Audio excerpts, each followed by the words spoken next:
The crack of ice was a gunshot in the midnight quiet. Ilara froze, her fingers numb around a brittle stalk of frost-kissed moon petal. The sound wasn't the gentle groan of the river settling under its frozen skin. It was violent, a fracture, followed by a desperate scrabbling and a heavy splash that stole the air from her lungs.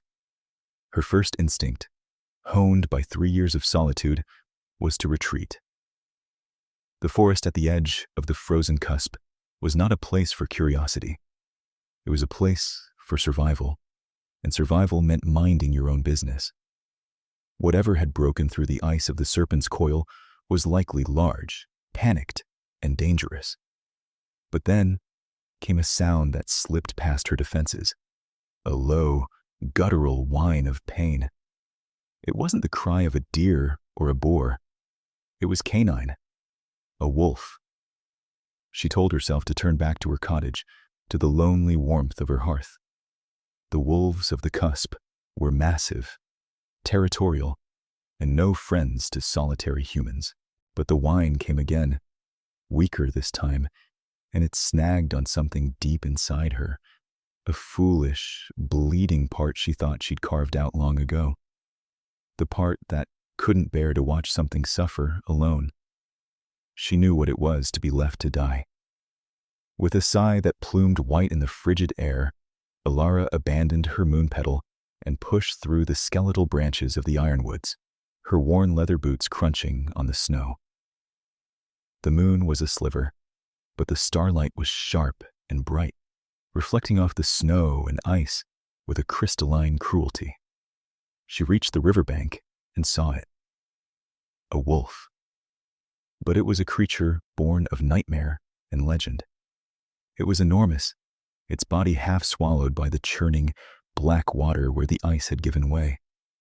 Its fur, which should have been sleek and black, was matted with ice and blood. A broken-shafted arrow protruded from its shoulder, stark and ugly against its dark coat.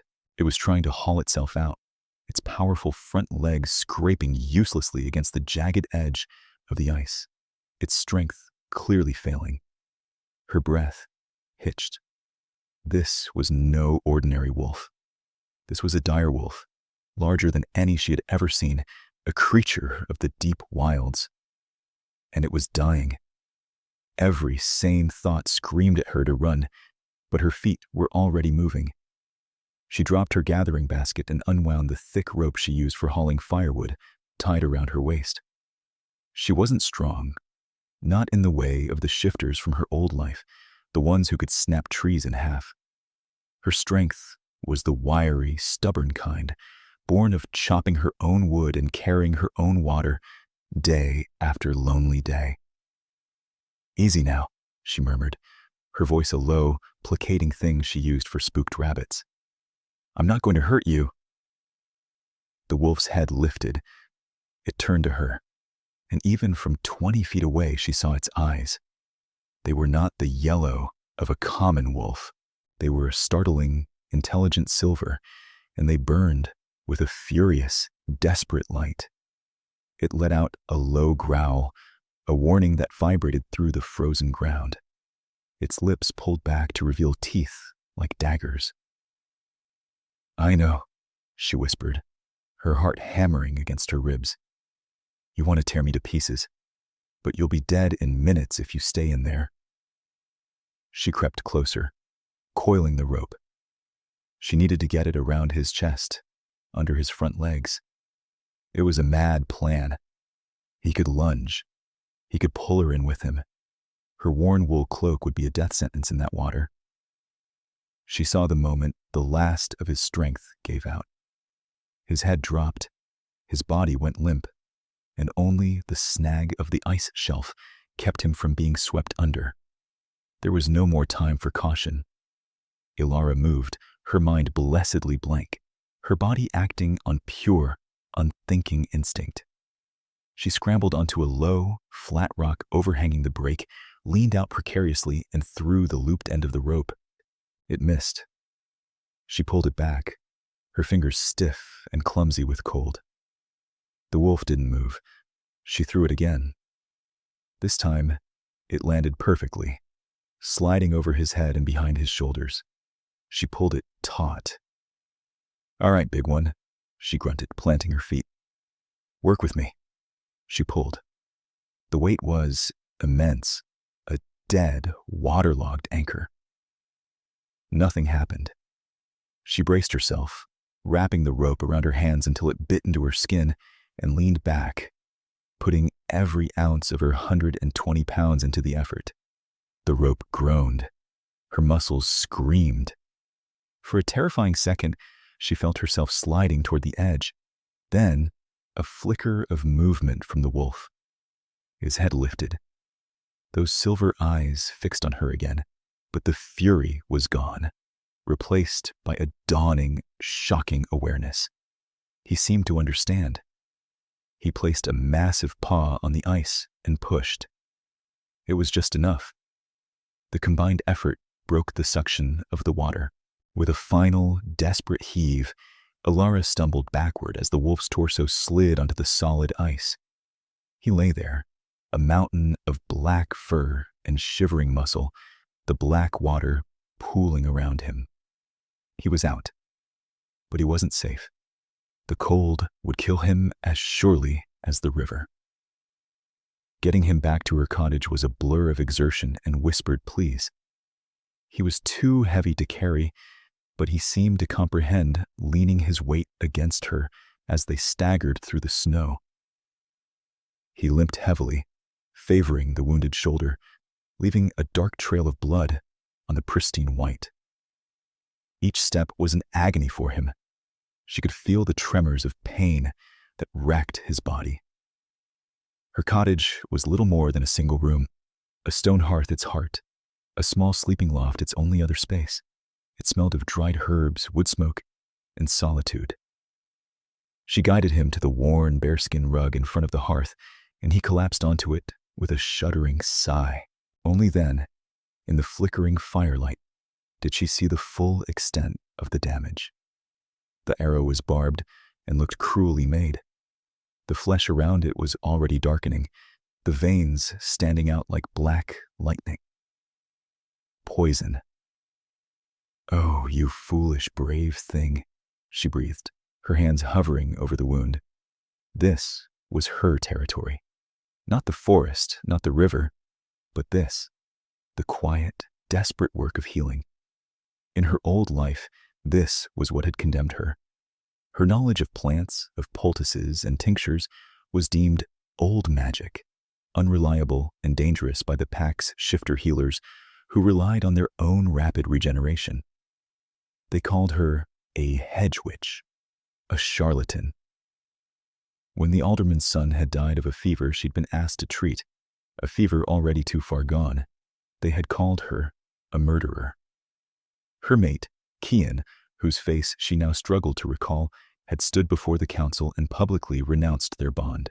He had looked right through her, his expression cold as stone, and declared her tainted, unworthy. The shame of it had been a physical blow, stealing the air from her lungs, branding her more deeply than any hot iron. They had not killed her. They had done something worse. They had cast her out, erased her, and left her to fade into nothing in the wilderness. She had almost obliged them. But looking down at the dying wolf, the muscle of defiance that had kept her alive for 3 years hardened. She would not let this creature die. Not on her floor. Not tonight. She moved with practiced efficiency, stoking the fire until it blazed, laying out her tools on a clean cloth. A small, sharp knife, linen bandages, a stone mortar, and pestle. She worked quickly, her mind focused. From a collection of dried bundles hanging from the rafters, she selected her ingredients. Willow bark for the pain, kingsfoil to draw the poison, crushed sun thistle to fight the infection. It was a potent, forbidden recipe, one that had her branded an outcast. She knelt beside the wolf. "This is going to hurt," she said softly, as much to herself as to him. He watched her with those unnervingly intelligent eyes. He didn't growl. He didn't move. It was as if he were granting her permission. She took a deep breath, said a silent prayer to whatever old god still listened in these woods, and set to work. Cutting the arrow, cleaning the wound, packing it with the pungent green paste. The wolf flinched, a deep tremor running through him, but he made no sound. When she was done, she wrapped the wound tightly with clean linen. She brewed a broth laced with a fever-reducing tincture and, cupping his massive jaw in her hands, gently poured it down his throat. He swallowed weakly. Exhaustion hit her like a physical blow. She had done all she could. The rest was up to his own strength and the grace of the moon. She added another log to the fire, dragged her own thin blanket over to a spot on the floor near him. She wasn't about to climb to the loft and leave him unattended, and curled up. Her last waking thought, a strange one. His fur didn't smell like a wet animal. It smelled of pine, cold stone, and a faint, clean scent of ozone, like the air after a lightning strike. Then, darkness took her. Chapter 2. Sunlight, pale and thin, was filtering through the cottage's single grimy window when Alara awoke. Her first sensation was the cold. The fire had burned down to glowing embers, and a deep chill had settled in the room. Her neck was stiff. Her back ached from sleeping on the hard floorboards. Her second sensation was emptiness. She sat up, her blanket pooling around her. The bearskin rug was empty. The wolf was gone. A knot of disappointment, sharp and surprisingly painful, tightened in her chest. She hadn't truly expected him to stay. He was a wild creature, but she had hoped to at least see if her remedies had worked, if he had survived the night. The floor was clean. There were no tracks, no drops of blood. It was as if he had never been there. Had she dreamed it all? No. The coil of rope lay by the door, still damp. The mortar and pestle sat on the table, stained green. Her hands were raw from the rope. It had been real. He had simply vanished. She sighed, pushing her tangled brown hair from her face. It was for the best. A direwolf was not a pet. His presence would only have brought trouble.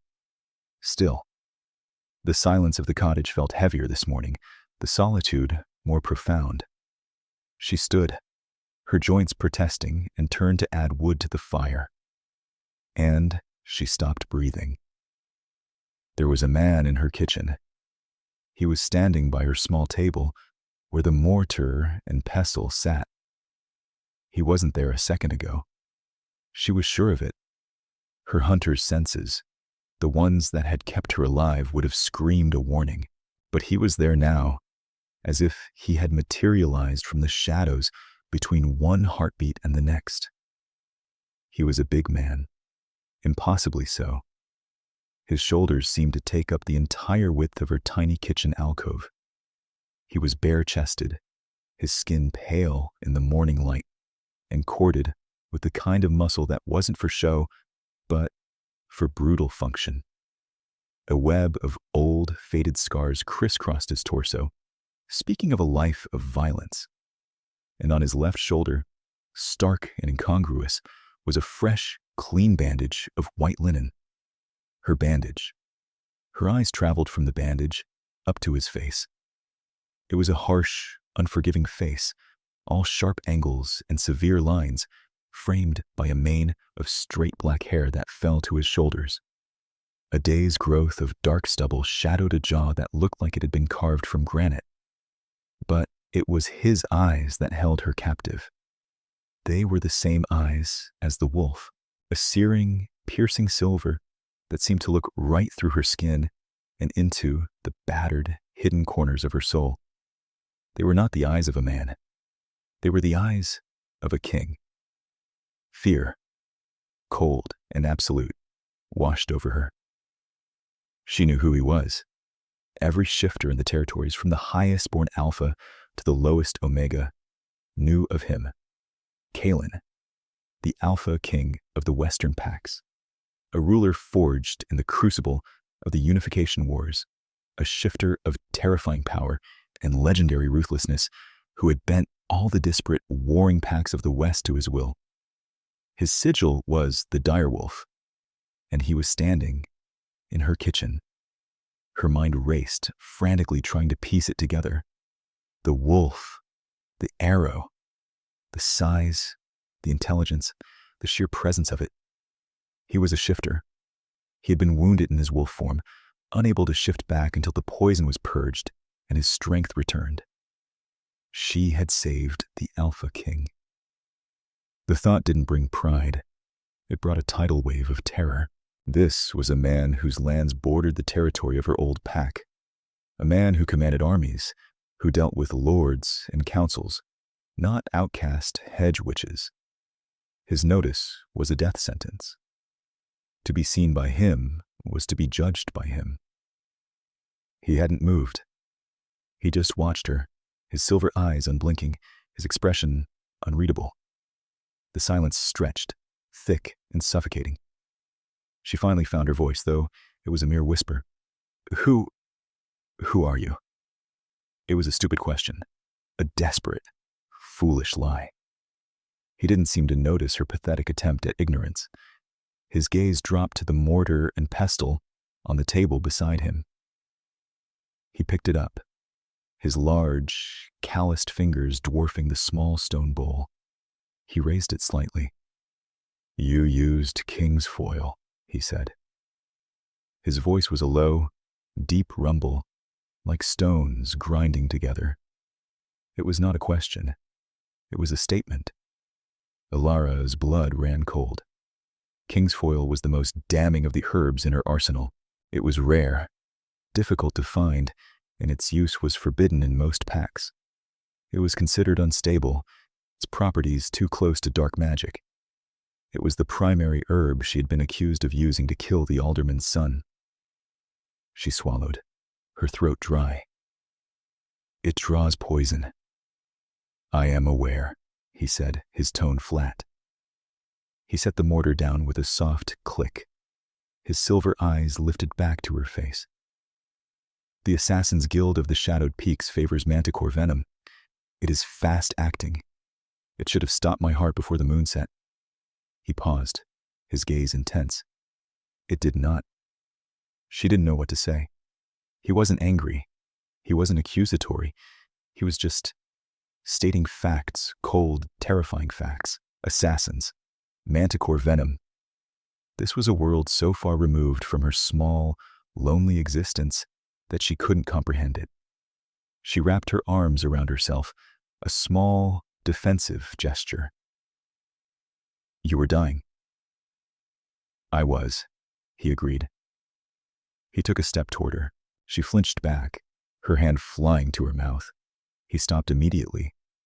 A flicker of something, annoyance, regret, crossed his harsh features before it was gone. I am Kalen, he said, as if it were a formality he was obliged to perform. I know, she breathed, unable to maintain the pretense. The corner of his mouth ticked up, a bare hint of a smile that held no warmth. Then you know that our laws are absolute. The old laws. She stared at him, uncomprehending. The old laws were the bedrock of shifter society, predating packs and councils. They were covenants of blood and spirit. You saved my life, he continued, his voice devoid of emotion. A life given must be repaid. I owe you a life debt. The words hung in the air between them, more shocking than his appearance, more terrifying than his identity. A life debt. It was the most sacred and unbreakable of the old laws. The one who owed the debt was bound to the one who saved them, their life forfeit to the other's need until the debt was deemed paid. It was a bond of utter servitude, a chain forged of honor. And the Alpha King was declaring he was bound to her, a nameless, disgraced exile. Laughter, hysterical and sharp, bubbled up in her throat. She choked it back, pressing her knuckles to her lips. It was absurd. A cosmic joke. "No," she said, shaking her head. "No, you don't. I don't want it." His brows, thick and black, drew together. "It is not something you can refuse." "I am refusing," she insisted, a frantic edge to her voice. "I don't want anything from you. I want you to go. Please, just leave. We can pretend this never happened. I won't tell anyone. I never see anyone." "That is irrelevant," he stated, his implacable calm a wall against her rising panic. "The debt is owed. Until it is paid, I am bound to you." "Paid how?" she demanded. "What could I possibly want from you? I have my cottage. I have the forest. I need nothing." It was a lie. She was achingly lonely. She was desperately poor. But she would rather have her miserable solitude than the catastrophic attention of this man. He was silent for a long moment, his silver eyes sweeping over her, taking in her frayed tunic, the darned patches on her trousers, the gauntness of her face. He looked around the tiny, bare cottage, at the meager stack of firewood, the half-empty shelves. His gaze was not pitying, it was assessing, calculating.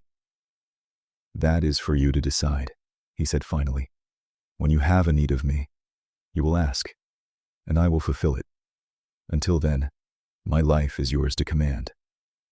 He said the last words with such grim finality, it was like hearing a prison door clang shut. Not for him, for her. He was a chained wolf in her garden, a thunderstorm trapped in her house. She couldn't control him, and she couldn't get rid of him. "I will never ask," she whispered, the words a vow. "I will never ask for anything." "Then I will wait," the Alpha King replied, and the simple, patient promise in his voice was the most terrifying thing she had ever heard. Chapter 3. The next few days passed in a state of suspended disbelief. Kalen did not leave. He simply existed. An enormous, brooding presence that shrank her tiny cottage into a cage. He was a mountain that had taken up residence in her living room, and she was forced to learn how to navigate around him. He was, she discovered, a creature of unnerving stillness. He would sit in the single rickety chair she owned, the one by the window, and watch the snow-laden trees for hours without moving. The chair groaned under his weight, and she lived in constant fear of it collapsing. He spoke only when necessary, his words clipped and precise. "The wood is low. The water bucket is empty." And then he would rise, and with an economy of movement that was both graceful and predatory, he would perform the task. He took her axe. It looked like a child's toy in his massive hands, and returned an hour later with a pile of perfectly split logs that would have taken her a week to chop. He hauled water from the well, 2 buckets at a time, without spilling a drop. He did her chores with a grim, silent efficiency that was more intimidating than any command.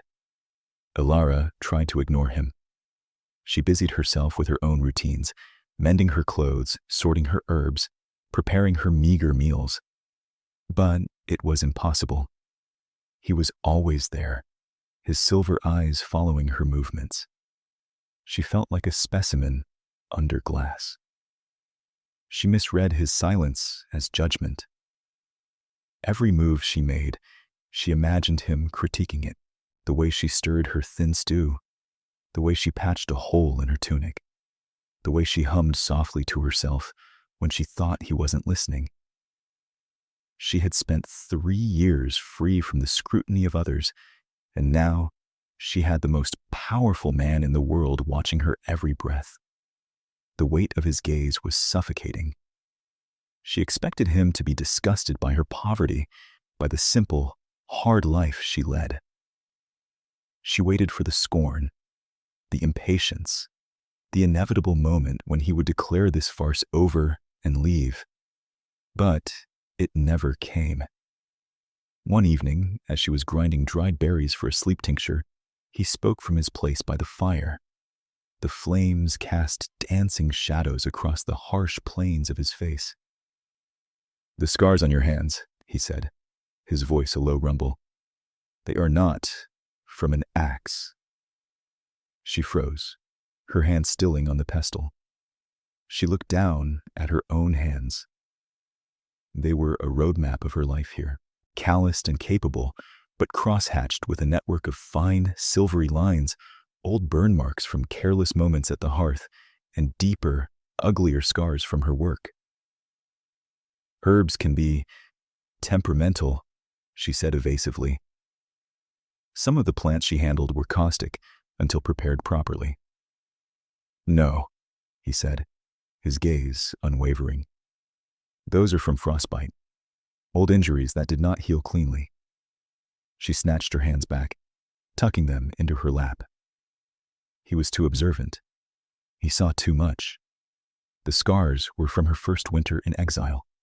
Alone, starving, without proper gear, she had nearly lost 2 fingers gathering firewood in a blizzard. The memory was a cold, hard knot of shame in her belly. "I was careless," she muttered, refusing to look at him. "You were unprepared," he corrected, his voice flat. "You were cast out with nothing." It wasn't a question. He knew.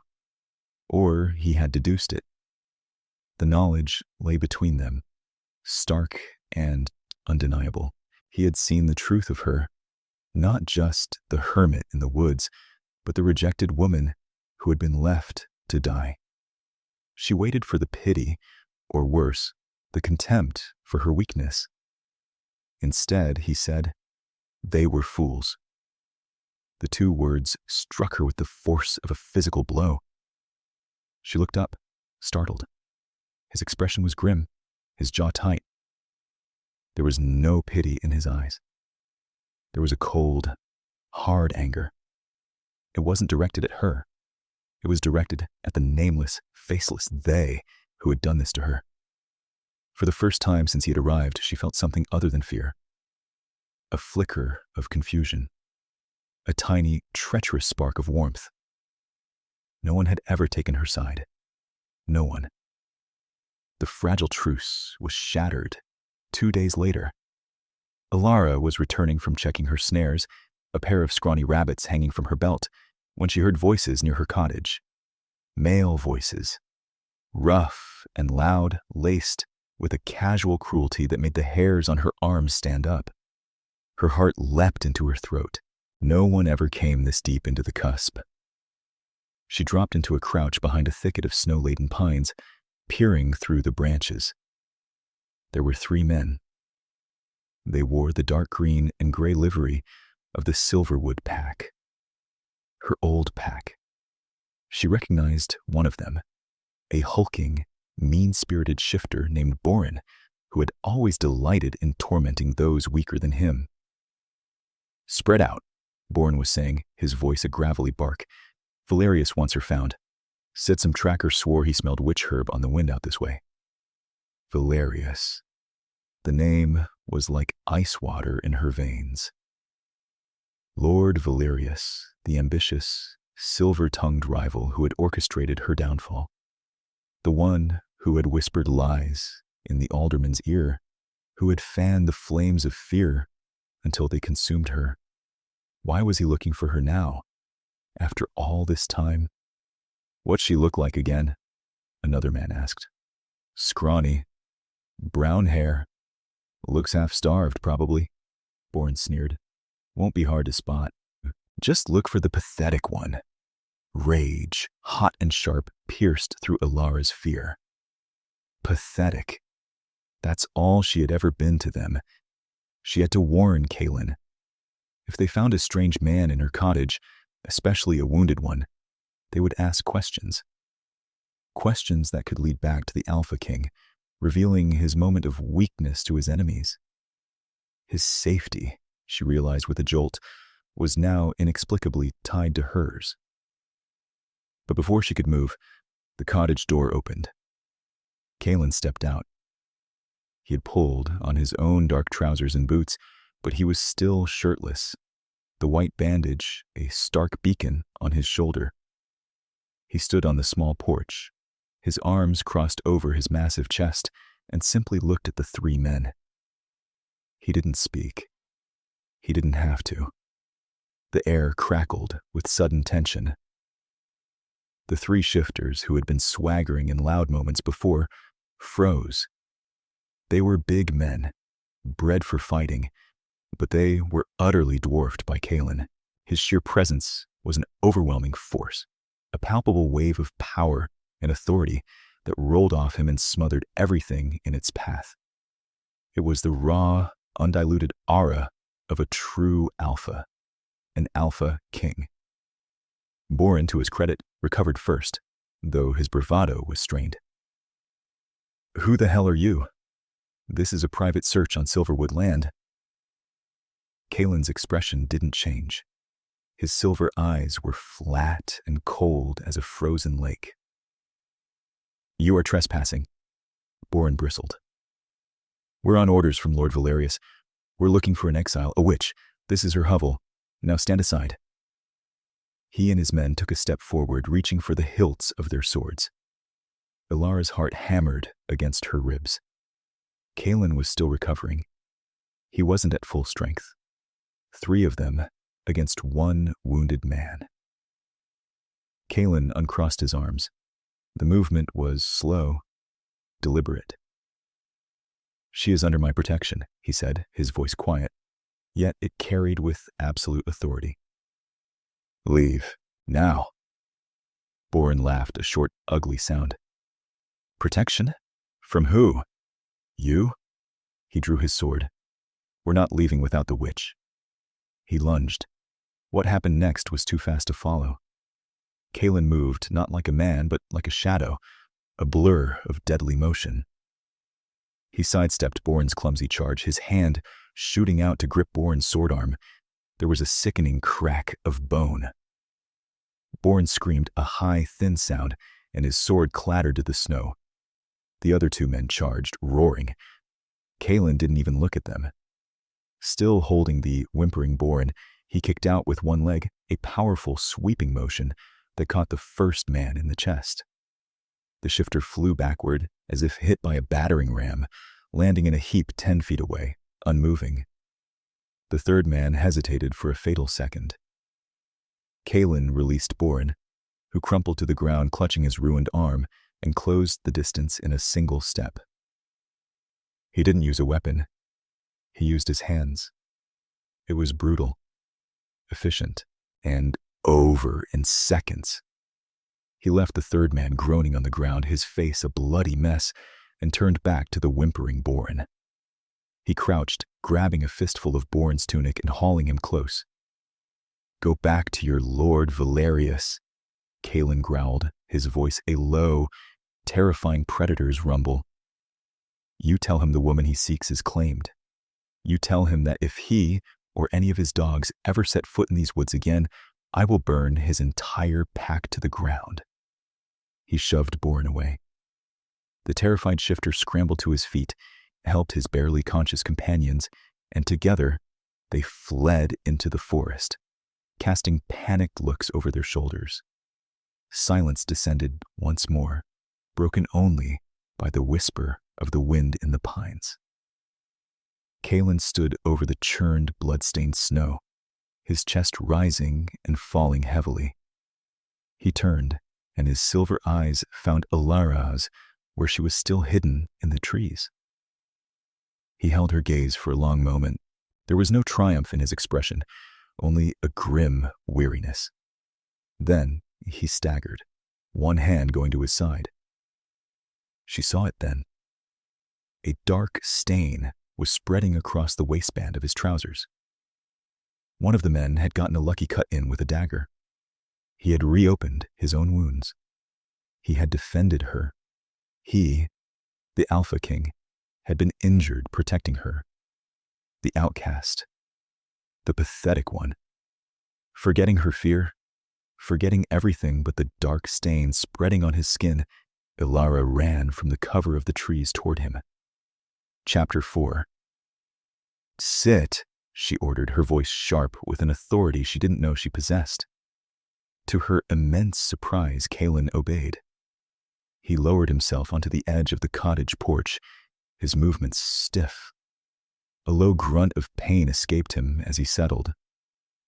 The sound, so starkly human and vulnerable, broke through the last of her fear. He was not just a king. He was a wounded man. Her patient, she knelt in the snow before him, her hands gentle as she pulled at the fabric of his trousers to inspect the wound. It was a nasty gash along his ribs, shallow but long, bleeding sluggishly. It was near the site of the original arrow wound, and the exertion had clearly torn something internally. "You're a fool," she muttered, her fingers probing the edges of the cut. She worked with a detached professionalism, her focus narrowed to the injury. "You're not fully healed. You could have shifted. You could have ended that in a second." "A shift would have drawn attention," he said, his voice tight. The entire Silverwood pack would have felt the presence of a strange alpha on their borders. "And this won't," she countered, gesturing to the 3 vanquished shifters. "You think they won't report back that some godlike warrior is living in my cottage?" "They will report that they met a man they could not defeat," he corrected. "They do not know who I am. They will be afraid. It will buy us time." Us. The word hung in the air between them. It was the second time he'd used it. It implied a connection, a shared fate, that she was still desperately trying to deny. She pressed a clean cloth to the wound to staunch the bleeding. He hissed, his muscles tensing under her hands. "Stay still," she chided. "You brought this on yourself." "I was repaying a debt," he stated, his voice a low rasp. "You were threatened. I protected you. I didn't ask you to." "You did not have to," he said, his silver eyes locking onto hers. "The debt is not about what you ask for. It is about what you need." His words silenced her. She looked away, her cheeks flushing with heat despite the cold. She guided him back inside, settling him onto the bearskin rug where he had once lain as a wolf. The cottage seemed to have come full circle. As she cleaned and stitched the new wound, the silence was different. It was no longer the tense, watchful silence of 2 strangers. It was heavier, filled with unspoken things. The fight had changed something between them. He had shed his blood for her. He had called her claimed. He had defended her honor against the very people who had stolen it. When she was finished, she sat back on her heels, exhausted. "Why is Valerius looking for me?" she asked, the question that had been tormenting her. "After 3 years, why now?" Kalen watched her, his expression thoughtful. "Power is not static," he said. "This Valerius, he has risen since your exile." She nodded. "He was just a minor lord's son, ambitious, cruel. He wanted Kian's position as the Alpha's heir. He wanted my mate's intended rank." "And Kian cast you aside to appease him? To quell the rumors?" The clinical way he said it made the old wound ache. "Kian believed him. Or it was easier to believe him. I was inconvenient. My healing was strange, unpredictable. I made people nervous. Valerius just gave them a reason to finally get rid of me. And now Valerius is a lord, but you are a loose end," Kalen surmised, his gaze sharp. "A witness to his methods. He cannot risk you returning. He cannot risk someone else finding you and hearing your story." "No one would believe my story," she said bitterly. "I believe it," he said, his voice soft but firm. Her head snapped up. She stared at him, her heart aching. 3 years. 3 years she had lived with the shame, the certainty that she was what they said she was, a failure, a witch, a murderer by incompetence. And this man, this stranger, this king, had listened for 5 minutes and declared his belief. Tears pricked her eyes. She fought them back furiously. She had not cried when she was exiled. She had not cried when she nearly froze to death. She would not cry now. "Why?" she whispered, her voice thick. "Why would you believe me?" He reached out, his hand hovering for a second before his fingers brushed a stray lock of hair from her cheek. His touch was unexpectedly gentle, his calloused fingertips shockingly warm against her cold skin. "Because I spent a night as a wolf, dying from a poison that should have killed me in an hour," he said, his voice a low, intimate rumble. "And I was saved by a woman who used forbidden magic to brew a cure from weeds and bark in a stone bowl. The Silverwood Pack did not cast out a witch, Elara. They cast out a miracle. And they were too blind and stupid to see the difference." His hand fell away, but the warmth of it lingered on her skin. She could only stare at him, the tears she'd suppressed now tracking silently down her cheeks. He didn't mock her for them. He simply watched her, his expression softening for the first time, the harsh lines around his eyes and mouth easing into something that looked almost like compassion. In that moment, she stopped seeing the Alpha King. She saw Kalen. The man, the wolf, the one who had stood between her and her past, the one who looked at her and saw not a pathetic outcast, but a miracle. And she was terrified to realize that she was beginning to trust him. Trust was a luxury she couldn't afford. It was a vulnerability she had sworn never to allow herself again. But as she looked at the man who had willingly bled for her, she felt the walls she had so carefully built around her heart begin to crumble, stone by painful stone. Chapter 5, Kalen's POV. The pain in my side was a dull, familiar fire. It was a clean wound, and the woman, Elara, had stitched it with a skill that shamed my own royal healers. I had suffered far worse. This was an inconvenience, nothing more. The true wound was not in my flesh. It was the rage that had been coiling in my gut since the moment she told me her story. A cold, precise fury that had only grown as I watched her. For weeks I had sat in this tiny, drafty cottage and observed her. I had been lied to, flattered, and manipulated by the most skilled courtiers and diplomats in the territories. I could read a man's ambition in the shift of his eyes, his deceit in the cadence of his voice. I had built my entire reign on the ability to see through the masks that people wore. I trusted no one. And then there was her.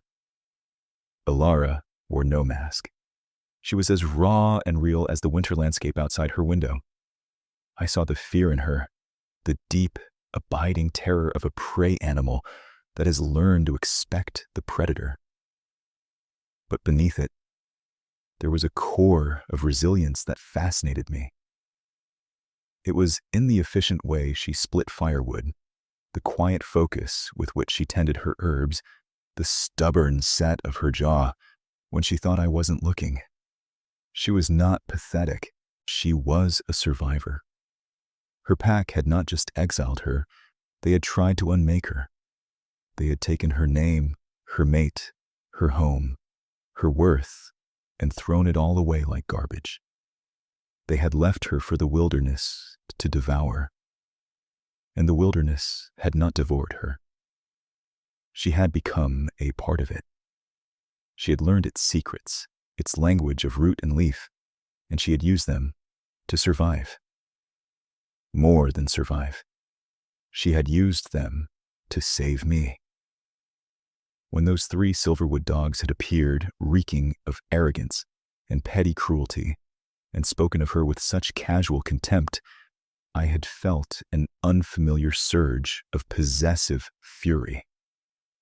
They were talking about the woman who had dragged me from a frozen river, the woman who had faced down a dying direwolf without flinching, the woman who held my life in her small, scarred hands, the pathetic one.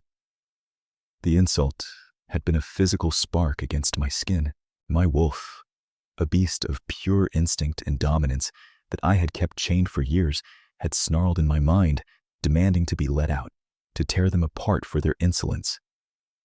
It had taken all my control to remain in my human form, to handle it with the cold efficiency the situation required. She is under my protection. The words had come from my own mouth, but they felt as if they had been spoken by a deeper, more ancient part of myself. It was more than the life debt. The debt was a chain of honor, a legal and spiritual binding. This was something else. This was instinct, the need to shield her, to stand between her and the world that had hurt her was as primal as the need to breathe. Claimed. The word had been a weapon, meant to frighten Valerius. But as soon as I said it, I recognized its truth. In the old ways, before pacts and politics, a claim was not about ownership. It was about recognition, to see another's soul and declare it bound to your own. When I looked at Ilara, I saw a strength and a quiet power that no one else had bothered to notice. I saw a spirit that had been bent, but had refused to break. My court was filled with powerful, beautiful, ambitious shifter women, alphas and betas from noble lines, all vying for the position of my queen. They were polished stones, glittering and hard. Ilara was something else entirely. She was like the moon petal she had been gathering the night we met, a rare, resilient flower that bloomed in the harshest cold, its worth visible only to those who knew where to look. I watched her now as she slept, curled on her thin pallet on the floor. She had insisted I take the bearskin rug closer to the fire. Even in sleep, there was a tension in her, a guardedness. The world had taught her that safety was an illusion. Her pack, her mate, they were fools. Worse than fools. They were blind. They had held a treasure in their hands and thrown it into the snow because it did not glitter like gold. Lord Valerius. The name was a stone in my mind. I knew his type. The smiling serpent, whispering poison. He had made a grave error. He thought Ilara was a forgotten piece of his past, a loose thread to be snipped. He had no idea that by sending his men here, he had drawn the eye of the wolf. I owed Ilara a life debt, but I was beginning to understand that paying it would not be a burden. It would be a privilege, and my first act of repayment would be to return to the Silverwood pack everything they had given her: fear, shame, and ruin. I would not just protect her from her past. I would dismantle it. I would grind it to dust and scatter the ashes on the wind. And the world that had dismissed her would be forced to kneel. Chapter 6. The arrival of Kaelin's men was as subtle as an earthquake. A week after the confrontation with Boren's thugs, Ilara was outside, resetting a snare line in the quiet hush of a new snowfall, when she felt it. A shift in the air, a low thrum of power that vibrated through the soles of her boots. It was the collective presence of disciplined, dominant shifters. A lot of them. She straightened up, her body rigid with alarm. From the ridge overlooking her cottage, they appeared. A dozen warriors, clad in black leather and gray fur, moving through the trees with the silent, coordinated grace of a wolf pack. They were led by a grim-faced older man with a scarred cheek and eyes the color of chips of ice. They were Kaelin's royal guard. They surrounded her cottage in a silent, impenetrable perimeter, their faces hard and watchful. The leader approached Kaelin, who had stepped out onto the porch. "My king," the man said, dropping to one knee in the snow. His voice was rough gravel. "We tracked the assassins to the Shadowed Peaks border. They will not trouble you again. We came as soon as you signaled." Kalen nodded, his expression unreadable. "Report, Garrick." "The council is in chaos. Your absence has fueled a dozen rumors. The Eastern Lords are rattling their sabers. A delegation from the Silverwood Pack arrived at Silverfang Keep 2 days ago for the Midwinter Summit. They are led by a Lord Valerius." Garrick's eyes flickered toward Alara for a fraction of a second, his expression carefully neutral. Valerius, in Kalen's own capital. The audacity of it made Alara's stomach clench. "He is more ambitious than I thought," Kalen murmured. He looked from Garrick to Alara, his gaze lingering on her face. The time for hiding was over. The world had come to find them. "We must return to Silverfang," Kalen said, his voice leaving no room for argument. He looked directly at Alara. "It is no longer safe for you here."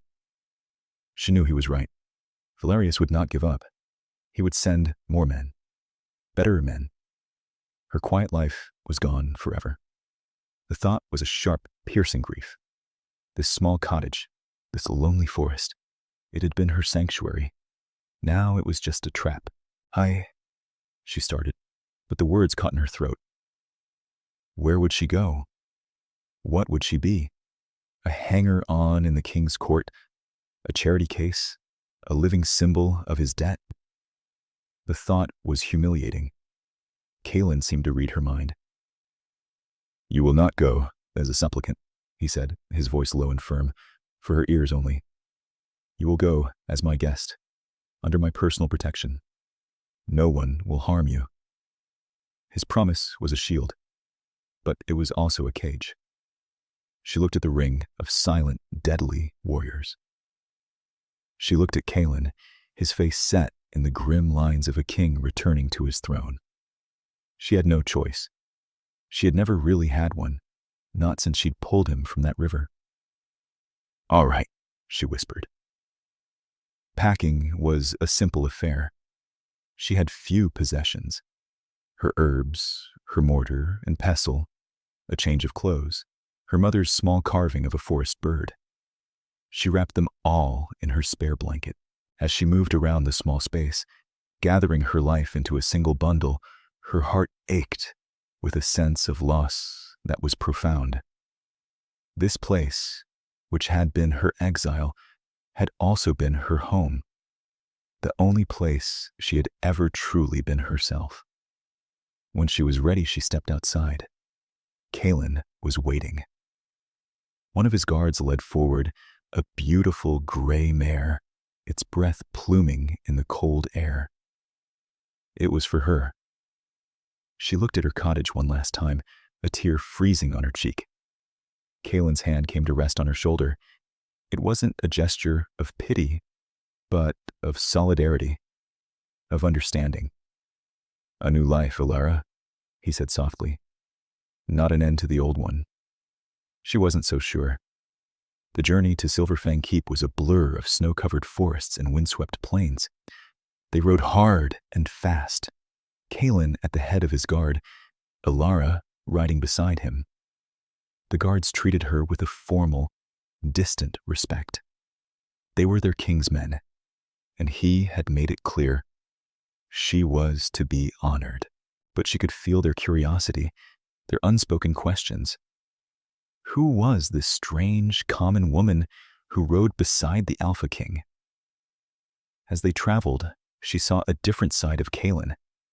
This was not the quiet, brooding patient from her cottage. This was the king. He issued commands with quiet authority, read maps with a keen eye, and moved with the restless energy of a man born to lead. Yet, he was never far from her side. He made sure her cloak was fastened against the wind. He passed her a water skin before she knew she was thirsty. He would point out a landmark, a distant mountain peak, the ruin of an old fortress, his deep voice a steady presence against the howl of the wind. They were small things, insignificant, really. But to a woman who had spent years being invisible, they were everything. He saw her. He consistently, deliberately saw her. And the quiet attention was more intoxicating than any grand declaration. Silver Fang. Keep rose from the plains like a jagged tooth of dark gray stone. It was a fortress, not a palace, a place of stark, brutal functionality. It was a reflection of its master. As they rode through the massive gates and into the main courtyard, the keep buzzed with activity. Guards, servants, and courtiers stopped and stared, their eyes wide with shock at the sight of their returned king. And the woman riding beside him. Elara felt hundreds of eyes on her. She pulled her worn cloak tighter, her hood shadowing her face, her heart hammering. This was what she had feared. The scrutiny, the judgment. She was a wren in a flock of eagles. Kalen dismounted in a single fluid motion and turned to her. He ignored the salutes of his guards and the gasps of the onlookers. He held up his hands to help her down from the mare. His grip was firm and steady, a warm anchor in a sea of hostile curiosity. "Stay close," he murmured, his voice a low vibration against